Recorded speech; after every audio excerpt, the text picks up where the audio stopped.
गुरु के कहे हुए वचन और माता पिता के कहे हुए वचन हमेशा हमें मानने चाहिए, क्योंकि गुरुदेव भगवान और माता पिता हमारा कल्याण करने वाले होते हैं, हमारे अच्छे के लिए सोचते हैं। बाकी दुनिया हमारे अच्छे के लिए नहीं सोचती। अगर सोचते हैं तो हमारे माता पिता और हमारे गुरुदेव भगवान हमारे हित के लिए सोचते हैं, हित के लिए कार्य करते हैं। तो हमें हमेशा अपने गुरुदेव भगवान की आज्ञा के अनुसार चलना चाहिए। पेड़ के नीचे बैठते हैं, जैसे ही तपस्या करने के लिए बैठते हैं, आंख बंद करते हैं, उसी पेड़ के ऊपर एक तोता बैठा है। वो तोता क्या बोल रहा है? बार बार नारायण नारायण शब्द को हिरण्यकश्यपु सुनते हैं, तुरंत खड़े होकर के अपने घर की ओर चल पड़ते हैं। कहते हैं कि आज का दिन ही खराब है, समय खराब है। जो आते ही दुश्मन का नाम सुनने को मिल गया। घर पर जाते हैं, माता कयादू पूछती हैं, अरे आप तो तपस्या के लिए गए थे, क्या हुआ? कहते हैं कि गया तो था, परंतु जैसे तपस्या करने के लिए बैठा, उसी पेड़ के ऊपर एक तोता बैठा था। वो कहने लगा नारायण नारायण नारायण। जैसी माता कयादू अपने पति के मुख से भगवान का नाम सुनती हैं तो बड़ी प्रसन्न हो जाती हैं। महाराज बार बार माता कयादू अपने पति के मुख से भगवान का नाम बुलवाती हैं, विचार करते हैं कि मेरे पति का भी उद्धार हो जाए, मेरे पति का भी कल्याण मेरे श्री हरि कर दे। उस समय माता कयादू गर्भवती हैं। उनके गर्भ में कौन है? भक्त प्रहलाद जी महाराज। जैसे अपने पिता के मुख से भगत प्रहलाद जी महाराज भगवान के नाम को श्रवण करते हैं, तो गर्भ के अंदर ही वो भगवान का नाम जपने से हिरण्यकश्यपु भगवान ब्रह्मा जी की आराधना के लिए चले जाता है। ब्रह्मा जी की खूब आराधना करता है, ब्रह्मा जी प्रसन्न हो जाते हैं। सृष्टि में बने हुए किसी भी जीव से मैं ना मरूं, 12 महीने में मैं किसी भी महीने में ना मरूं, ना अस्त्र से मरूं, ना शस्त्र, घर के अंदर मरूं, ना घर के बाहर मरूं। ब्रह्मा जी तथास्तु कह करके वहां से अंतर्धान हो जाते हैं। अब हिरण्यकश्यपु अपने घर पर आते हैं, पुत्र का जन्म सुनकर के बड़े प्रसन्न हो जाते हैं। अपने पुत्र से कहते हैं कि देखो बेटा, मैं ही सबका भगवान हूँ, मैं ही सबको देने वाला हूँ। अब जैसा अपने बालक से हम सिखाते हैं वैसा ही बालक सीख जाता है। बालक तो साफ पेज होता है, जैसा हम उसके ऊपर लिखते हैं वैसा ही बालक बन जाता है।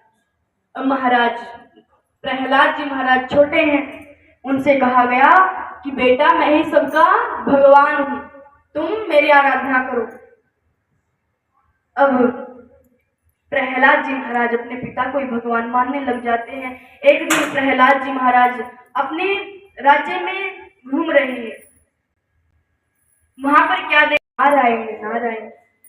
जैसे ही हिरण्यकश्यपु सुनते हैं कि मेरे दुश्मन का नाम ले रहा है, कहते हैं अरे बेटा, अरे पुत्र, मैं ही सबका भगवान हूँ, तुम किसकी बातें कर रहे हो, किसका नाम ले रहे हो? वो कोई भगवान नहीं है, वो तो छलिया है, उसका नाम मत लो। प्रहलाद जी महाराज कहते कि पिताजी, आप भगवान नहीं हैं, आप साधारण से मनुष्य हैं, भगवान तो श्री हरि हैं, भगवान तो मेरे नारायण हैं, भगवान तो मेरे परम पिता परमेश्वर हैं, आप भगवान नहीं हैं। अब महाराज हिरण्यकश्यपु बड़ा क्रोधित हो जाता है, अपने गुरुजी को बुलाता है, गुरुजी से कहता है कि गुरुदेव, इसको अपने साथ में ले जाइए और इसको आसुरी विद्या सिखाइए, इसको कहो कि मैं ही सबका भगवान हूं। अब महाराज गुरु जी के आश्रम में अनेक शिष्य पढ़ रहे हैं, उनमें एक है प्रहलाद जी महाराज। सबसे कहा जाता है कि बोलो हिरण्यकश्यपु नमो नमः। जैसे ही ये शब्द गुरुदेव भगवान के मुख से भक्त प्रहलाद सुनते हैं तो कहते हैं, अरे गुरुदेव, आप तो महाज्ञानी हैं, आप तो ज्ञान के पुंज हैं।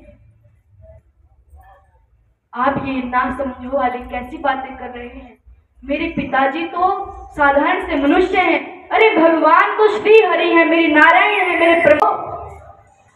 बोलो हिरण्यकश्यपु नमो नमः, वही सबके भगवान है। कोई श्री हरि नहीं, कोई नारायण नहीं, कोई ठाकुर जी नहीं, कोई कृष्ण नहीं। भगवान है तो तुम्हारे पिता हैं। परंतु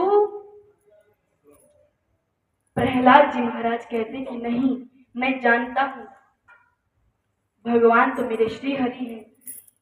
गुरुदेव कहते कि देखो, अपने पिता को ही भगवान मानो, तुम्हारे पिता ही भगवान है, कोई श्री हरि नहीं है। जैसे ये कहते कि कोई श्री हरि नहीं है, कोई भगवान नहीं है, तो प्रहलाद जी महाराज कहते कि देखो गुरुजी, अभी समय है, अभी बोलो भगवान है तो श्री हरि है, नारायण नारायण बोलो गुरुदेव, आपका दर्द बिल्कुल ठीक हो जाएगा। लेकिन गुरुजी कहते हैं कि कोई श्री हरि नहीं है, कोई नारायण नहीं है। जैसे ये शब्द बार बार कहते हैं तो और ज्यादा तबीयत खराब हो जाती है। ज्यादा तबीयत खराब है, कोई व्यक्ति उनका नाम ले ले तो दुख तो उनके आसपास भी नहीं रहता। गुरुदेव भगवान बिल्कुल ठीक हो जाते हैं। अब गुरुदेव भगवान प्रहलाद जी महाराज से कहने लगते हैं, अरे बेटा, ये तो बताओ तुम्हारे प्रभु दिखते कैसे हैं, कैसे हैं वो, कैसा उनका रूप है, थोड़ा सा बताओ तो सही। तब प्रहलाद जी महाराज कहते हैं, तो प्रहलाद जी महाराज कहते कि पिताजी, मैंने सीखा सब कुछ नारायण है। भगवान प्रेम और भाव से बोले राधे राधे राधे राधे। महाराज जो भी भगवान का नाम लेता है, भगवान स्वयं उनकी रक्षा करते हैं। आज प्रहलाद जी महाराज की भी रक्षा कौन कर रहे हैं? भगवान के होते हुए हानि नहीं हो सकती, भगवान उनकी रक्षा करते हैं। इसीलिए होलिका भगवान के धाम को चली जाती है, स्वाहा हो जाती है। तो महाराज अब हिरण्यकश्यप बड़े परेशान हो जाते हैं, तलवार निकाल लेते हैं कि खुद ही मैं अपने पुत्र को मार डालूंगा। जैसे तलवार निकालते हैं, सामने माता कयादू आ जाती है। प्रहलाद जी महाराज की जगह माता कयादू की मृत्यु हो जाती है। हिरण्यकश्यप कहते हैं कि तुम्हारे कारण आज तुम्हारी माता की मृत्यु हुई है, मैं तुम्हें नहीं छोड़ूंगा, मैं तुम्हें मार डालूंगा। कहाँ पर है तुम्हारे नारायण, कहाँ पर है तुम्हारे विष्णु, बुलाओ उनको। महाराज प्रहलाद जी महाराज भगवान को याद करते हैं कि प्रभु आप ही सब कुछ संभालो, आप ही कुछ करो। प्रहलाद जी महाराज भगवान को याद कर रहे हैं।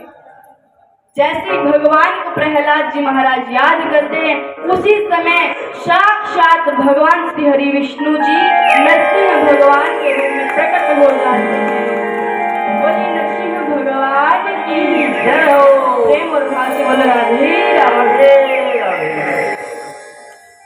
खंबे को फाड़ करके साक्षात भगवान हिरण्यकश्यप के सामने आ जाते हैं।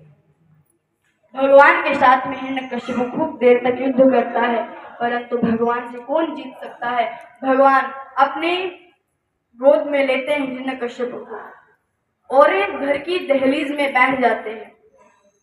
हिरण्यकश्यप से कहते हैं कि तुमने ब्रह्मा जी से वरदान में मांगा था, ना मैं दिन में मरूं ना मैं रात में मरूं, ना रात है ना दिन है, सायंकाल का समय है, ना मैं नर से मरूं ना मैं पशु से मरूं, ना मैं नर हूं ना मैं पशु हूं, 12 महीने में किसी भी महीने में मैं ना मरूं। तो ये 12 महीने में से कोई सा भी महीना नहीं है, पुरुषोत्तम महीना चल रहा है। ना अस्त्र से मरूं ना शस्त्र से मरूं, ना मेरे हाथ में कोई अस्त्र है ना कोई शस्त्र है। क्या है? भगवान के नुकीले नाखून। ब्रह्मा जी की बनाई हुई सृष्टि में मैं किसी से भी ना मरूं, तो मैं ब्रह्मा जी की सृष्टि से परे। ऐसा कहते हुए भगवान हिरण्यकश्यप के पेट को अपने नुकीले नाखून से फाड़ उद्धार कर लेते हैं। प्रेम और भाव से बोले राधे राधे। और प्रहलाद जी महाराज की रक्षा करते हैं। ऐसे हैं भगवान। तो हमें हमेशा उन्हीं भगवान की आराधना करनी चाहिए। जिस भी भक्त ने, देखो, कथा सुनने का महत्व तभी है जब हम उसको माने, उसको समझे, उसका चिंतन करें।